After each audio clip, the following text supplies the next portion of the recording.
Olá, amados, paz e bem, eu sou Melquisedeque e estou aqui para os comentários da lição desta semana. Lições bíblicas da editora CPAD Classe de Jovens, quarto trimestre de 2021. Como você sabe, nesse quarto trimestre, nós estamos estudando sobre as últimas coisas. Todo esse trimestre é sobre escatologia. E a lição de hoje, lição de número 12, o assunto da lição é o destino final dos mortos. Lembrando que o bdenfoco.com disponibiliza para você uma série de conteúdos gratuitos. Além desta aula aqui em vídeo, que você pode vê-la aqui no YouTube ou na plataforma do bdenfoco.com. Na plataforma do bdenfoco.com você também tem a aula em áudio, a aula em PDF e curso para educadores cristãos. Tudo totalmente gratuito. É só você acessar www.bdenfoco.com e confira. Nós temos também o conteúdo premium. Conteúdo premium é para você que é assinante. Se você ainda não é assinante e deseja ter acesso a esse conteúdo premium, torne-se assinante do bdenfoco.com e você terá acesso aos slides em PowerPoint, que são esses slides que eu estou gravando essa aula aqui, coloridos, muito bem elaborados e editáveis, para você fazer a mudança que você precisar fazer para se adequar à necessidade da sua aula.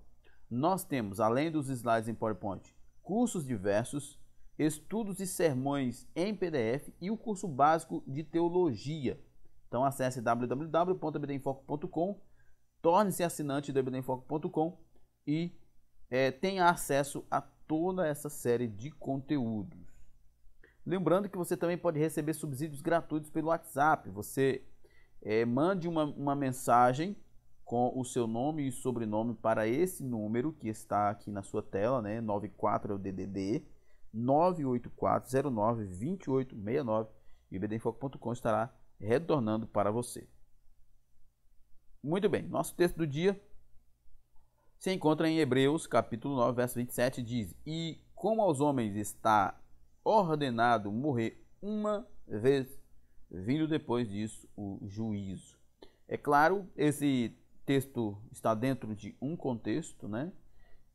Mas a ideia realmente ela está muito clara aqui nestas três linhas, que o homem está ordenado morrer uma só vez e depois vem o juízo. Ou seja, após a morte, seguir-se-á o juízo para aqueles que não têm Cristo. Não terá outra apelação. O que o autor está dizendo aqui? O autor está afirmando no texto do capítulo 9 de Hebreus é que Jesus morreu por nós. Agora, em carne, depois da morte, não haverá apelação. Aqueles que estão em Cristo, que morrerem em Cristo, eles ressuscitarão para a vida eterna. Mas aqueles que morrerem sem Cristo ressuscitarão para o juízo. Não haverá nenhuma outra chance depois da morte. A síntese: o destino final de toda a humanidade dependerá de suas escolhas. Deus, porém, deseja que todos se convertam e cheguem ao pleno conhecimento da verdade. A ideia do autor, que é uma ideia constante dentro da teologia pentecostal arminiana, do livre-arbítrio, e então Deus dá a todos os seres humanos a liberdade de escolher seguir a Cristo ou não. E por essa razão, em último caso, o lugar da eternidade para onde vamos é inicialmente uma escolha nossa de crer ou não em Cristo. O texto bíblico dessa lição, que dá base a essa lição, é 1 Coríntios 15, verso 12 ao verso 20. Eu recomendo você ler todo o texto do capítulo 15 de 1 Coríntios, que fala sobre a ressurreição. É um texto muito bacana. Muito bem, nossa introdução.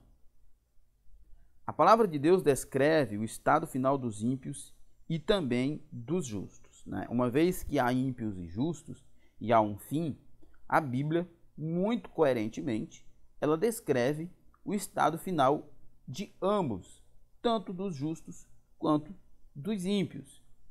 Porém, Deus concedeu ao homem o livre-arbítrio, ou seja, onde passaremos a eternidade é uma escolha nossa, né?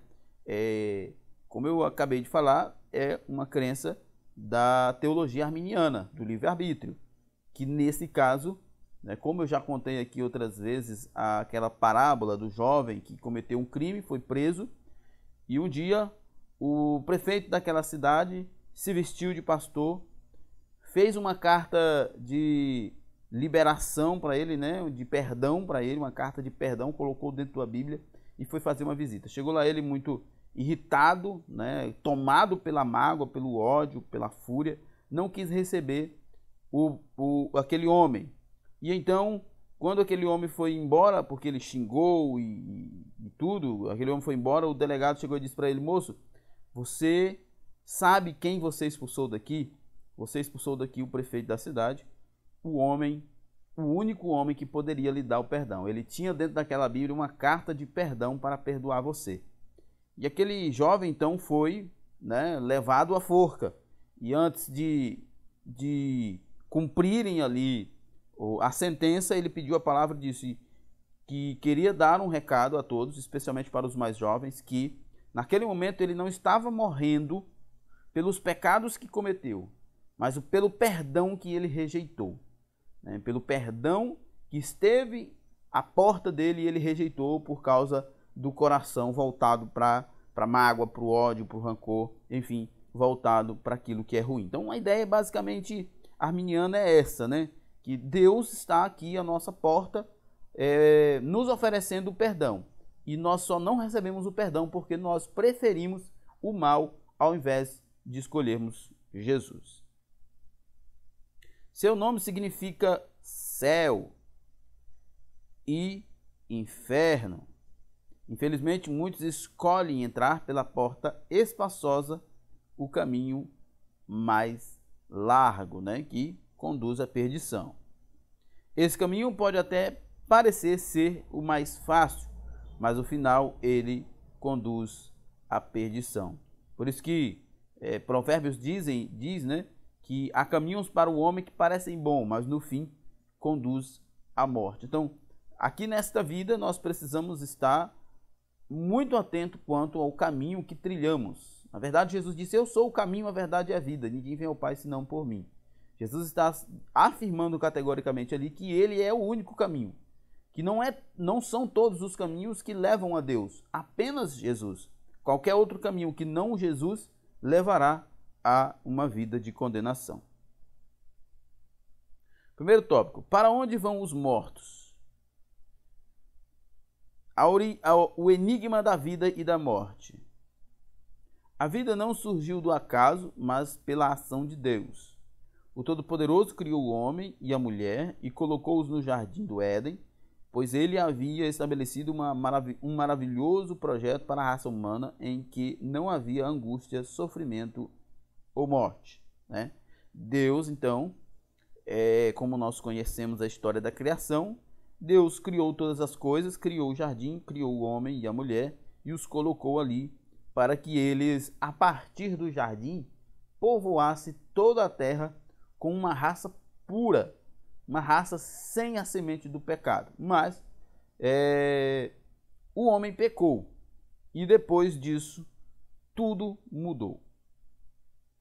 Entretanto, Adão e Eva pecaram e perderam a comunhão com Deus. A morte entrou no mundo por intermédio do casal, né? A Bíblia diz lá em Romanos 5 que pelo homem entrou o pecado no mundo e pelo pecado entrou a morte. E todos morreram, né? Todos tornaram-se desligados de Deus. A partir do pecado de Adão e Eva, né, nós como na carne, filhos de Adão, somos pecadores. E todos que nasceram após Adão e Eva nasceram mortos em seus delitos e pecados, necessitando de Cristo para viver. A recompensa deles pelo pecado, segundo o comentário bíblico pentecostal, era tanto física quanto espiritual. porque seu corpo retornaria à terra, e espiritual, porque seu corpo seria excluído da presença de Deus, né? Então a ideia básica dos teólogos que defendem essa ideia é de que o Adão e Eva foram criados e Deus não tinha nesse ideário o destino de finitude do corpo, né? Era para o corpo ser eterno, era uma raça para ser eterna, mas com o pecado a morte entrou, a limitação da vida veio até o corpo. E quanto ao espírito, a morte espiritual aí é uma separação, é a perda da comunhão com Deus, haja visto o espírito ser imortal. O estado intermediário dos salvos. O que é o estado intermediário? Como podemos defini-lo? Cremos que é uma circunstância entre a morte física e a ressurreição, tanto dos salvos. Cremos que há uma circunstância entre a morte física e a ressurreição, tanto dos salvos como dos ímpios. Nessa questão do estado intermediário gera muita polêmica, né, e muitas definições, né? Para os cristãos protestantes, nós cremos no paraíso. Para os cristãos católicos, eles creem no purgatório, né? É um estado intermediário. Os salvos em Jesus Cristo e os ímpios terão destinos diferentes. De acordo com o Evangelho de João, não vos maravilheis disso, porque vem a hora em que todos os que estão nos sepulcros ouvirão a sua voz, e os que fizeram o bem sairão para a ressurreição da vida, e os que fizeram o mal para a condenação. Então, nós temos aqui, de fato, e em outros textos bíblicos, uma referência muito clara de que há dois lugares distintos para aqueles que morrem, né, como um estado intermediário, porque após esse estado ainda ressuscitarão, né, e ambos, tanto justos quanto ímpios, ressuscitarão. São dois lugares distintos e são dois lugares intermediários, que não são lugares finais, né, não são lugares finais. Após analisar acerca do que a Bíblia afirma a respeito do destino dos mortos, podemos afirmar que não existe purgatório, som da alma, e nem tampouco reencarnação, né? São crenças, né? Purgatório, por exemplo, a crença católica, som da alma, crença dos adventistas, e reencarnação, crença espírita e budistas, e tem outras religiões que acreditam também na reencarnação. Mas pelo que o texto bíblico diz, e nós lemos lá no nosso texto do dia, que o homem está destinado a morrer uma só vez, né? Ele morre e vai para o estado intermediário. Se é ímpio, vai para um estado intermediário de sofrimento. Se é justo, vai para o estado intermediário de descanso, que é o paraíso. Mas não são estados permanentes, né? São temporários, são intermediários.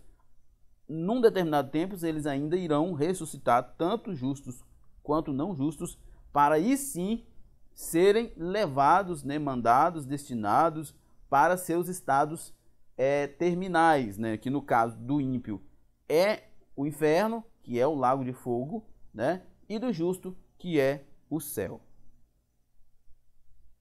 Depois da morte, segundo Hebreus 9:27, segue-se o juízo divino. Depois da morte, os salvos pela fé em Jesus Cristo vão para o paraíso, também chamado de seio de Abraão, na parábola do rico e Lázaro, né, que alguns acreditam ser parábola, outros acreditam ser de fato algo que aconteceu, e uma vez que não tem a estrutura de uma parábola, né, mas alguns acreditam que é parábola. A história narrada por Jesus nos mostra que Lázaro teve uma vida de dor e sofrimento nesse mundo. Seu corpo era coberto de feridas e tinha que mendigar para sobreviver. O texto bíblico nos ensina que os justos também sofrem nesta vida. Jesus diz que neste mundo teríamos aflições, porém tudo indica que, apesar das dificuldades, Lázaro se manteve fiel a Deus e não permitiu que as dificuldades o fizessem desviar do caminho que leva ao céu ou ao seio de Abraão. Ali Lázaro foi consolado e recompensado, desfrutando de um destino maravilhoso. Não é que todos que sofrem, que vivem no sofrimento, todos os pobres e miseráveis, serão automaticamente salvos, porque não é essa a condição da salvação, né? Existem muitas teologias por aí que defendem uma salvação universal do pobre. Não, não é essa a ideia. A ideia aqui é, como o nosso comentarista diz aqui, Lázaro era temente a Deus e, a despeito das dificuldades, ele não desistiu, ele não abandonou a fé. E por esta razão, ele foi levado por seio de Abraão. Enquanto que o rico, apesar de toda a sua riqueza, e com toda a sua riqueza, melhor dizendo, não olhou para Cristo.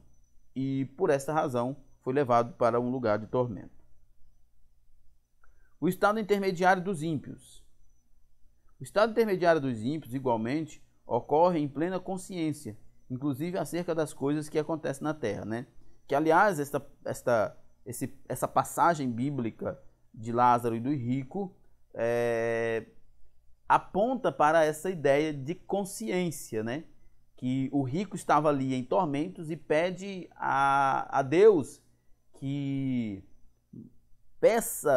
pede a Abraão para que Lázaro pudesse colocar o dedo na água e colocar na língua do rico, porque ela estava em chamas, né?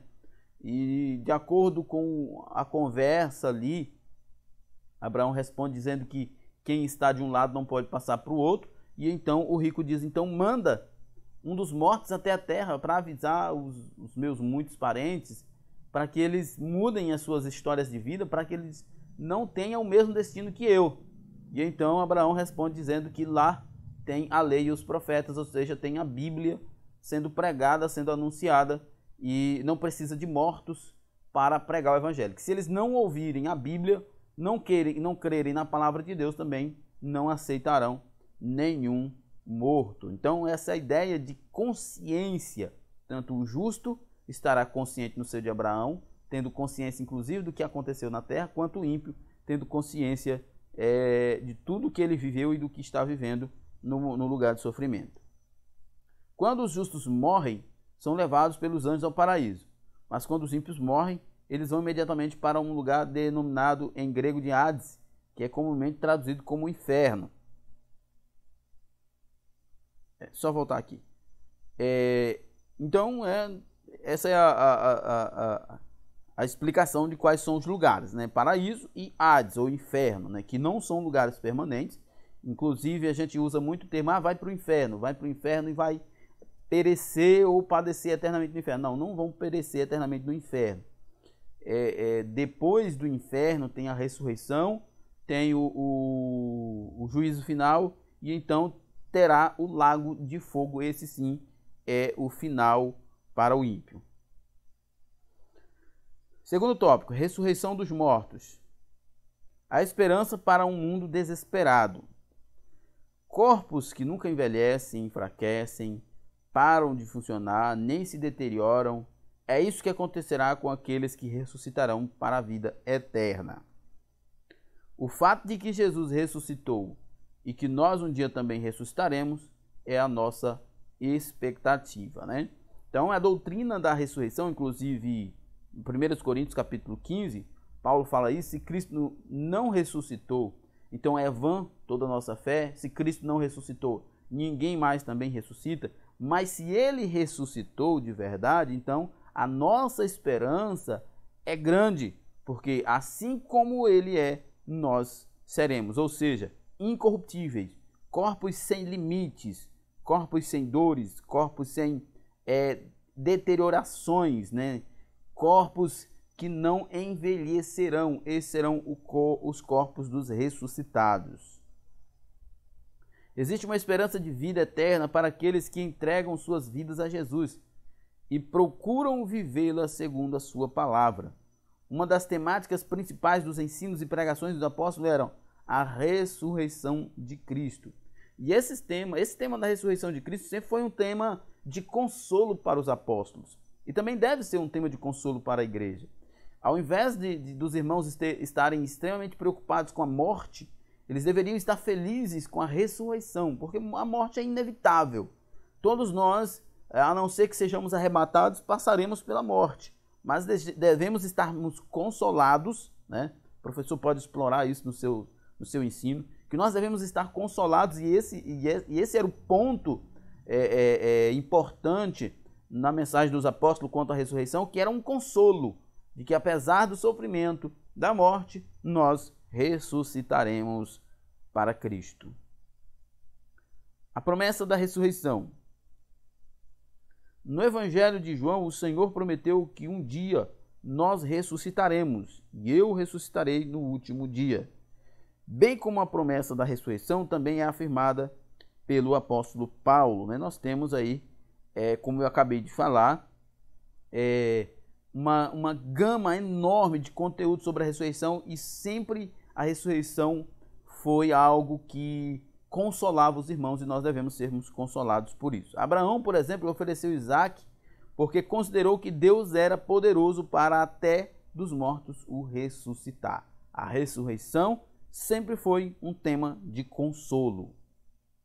Os mártires da fé preferiram morrer a negar a Cristo, porque tinham a esperança da ressurreição. Eles tinham convicção de que as dores passariam e a ressurreição traria um corpo glorioso.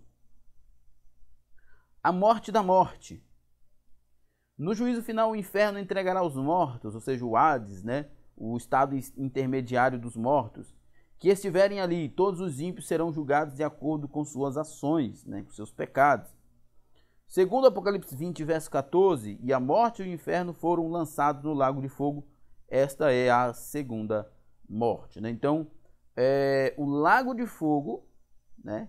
Que nesse momento aqui é o lugar onde está sendo lançado tanto o próprio Hades, quanto a morte, Satanás, o falso profeta, o anticristo e todas as bestas serão lançados lá. A Bíblia diz que o inferno, no caso o lago de fogo, foi criado para o diabo e seus anjos, lugar de condenação. Foi Deus quem criou como um lugar de condenação para o diabo e os anjos caídos. Mas todo aquele que não estiverem seu nome escrito no livro da vida, aqueles que não se converterem a Cristo também irão para lá. Então aqui nós estamos vendo o lago de fogo, sim, é o estado eterno dos ímpios, né? O estado eterno dos ímpios, estado de sofrimento. O inferno ou o Hades era o estado intermediário. Terceiro tópico, tipos de ressurreições. Livramentos futuros. Assim como Jesus ressuscitou dos mortos, nós, os justos, também um dia ressuscitaremos para a vida eterna, né? A Bíblia diz que ele é a primícia dos que dormem, ou seja, esse texto está dizendo o seguinte, que Jesus é o primeiro a ressuscitar para nunca mais morrer. E aí você diz assim, mas Jesus morreu de novo? Sim, o corpo dele. E por isso ele morreu em corpo e ressuscitou em corpo. E ele é a primícia de todo aquele que morre em Cristo.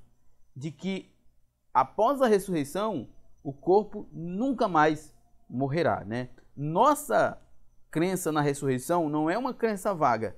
É uma crença por causa que existe justamente esse pilar do cristianismo, que é a ressurreição de Cristo. E todo o texto neotestamentário que fala sobre ressurreição está conectado diretamente com a ressurreição de Cristo. Por isso, 1 Coríntios, Paulo diz que se Cristo não ressuscitou, então nós estamos vivendo a maior perda de tempo que pode existir, crendo na ressurreição, na vida eterna. Só cremos nisso porque, de fato, Jesus ressuscitou. A Bíblia diz que a morte entrou no mundo por intermédio de um único homem, Adão, e que a ressurreição só é possível também por intermédio da encarnação, morte e ressurreição de um único homem, o ser perfeito, Jesus Cristo, né? Adão, por causa do pecado, da desobediência, trouxe a morte. E Jesus, por causa da obediência do seu sacrifício e ressurreição, ele trará a vida eterna. Ele traz a vida eterna. A ressurreição dos justos. A primeira ressurreição se refere à ressurreição dos justos, né? Que é a ressurreição no arrebatamento, né?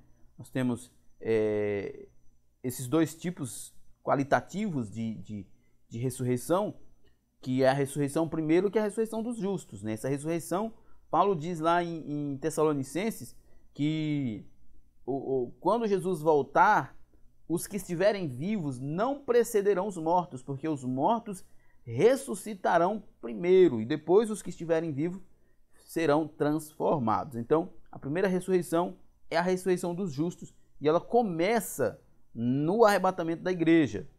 Depois de 7 anos, os mártires cristãos da grande tribulação, por ocasião da vinda gloriosa de Jesus, vão ressuscitar também, né? Que não é uma segunda ressurreição isso aqui, porque a ressurreição é, no caso, qualitativa, a ressurreição de justos e de ímpios. Então isso aqui ainda é um período ainda antes do final dessa dispensação, ainda faz parte da dispensação ainda da graça, né? Ainda que a igreja não esteja mais aqui, mas ainda faz parte dessa dispensação, ainda não viramos o calendário para a dispensação do milênio. Então não são duas ressurreições aqui, é uma ressurreição de justos no arrebatamento e a ressurreição dos irmãos da grande tribulação. Os cristãos que foram martirizados na grande tribulação, embora não estivessem preparados no arrebatamento, por isso não subiram naquela ocasião, aproveitaram a segunda chance dada por Deus na grande tribulação e se converteram.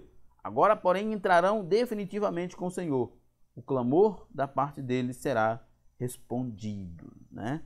E, como eu disse no início, haverá a ressurreição no momento do arrebatamento e haverá a ressurreição no momento da entrada no governo milenar de Cristo destes irmãos que morreram na grande tribulação. A ressurreição dos perdidos. A ressurreição dos mártires da grande tribulação encerrará a primeira ressurreição, mas haverá outra após o milênio, né? Encerrará a primeira ressurreição, encerrará essa dispensação, iniciaremos a dispensação do milênio e já será um outro momento para a história. A ressurreição da condenação ou dos injustos, às vésperas do juízo final, será depois, né, claro, do milênio e às vésperas do juízo final. Que, na verdade, estes ímpios só ressuscitarão justamente para ir para o juízo, que é o que traz a ideia lá de Hebreus também, né? Que o homem morre uma só vez e depois disso virá o juízo.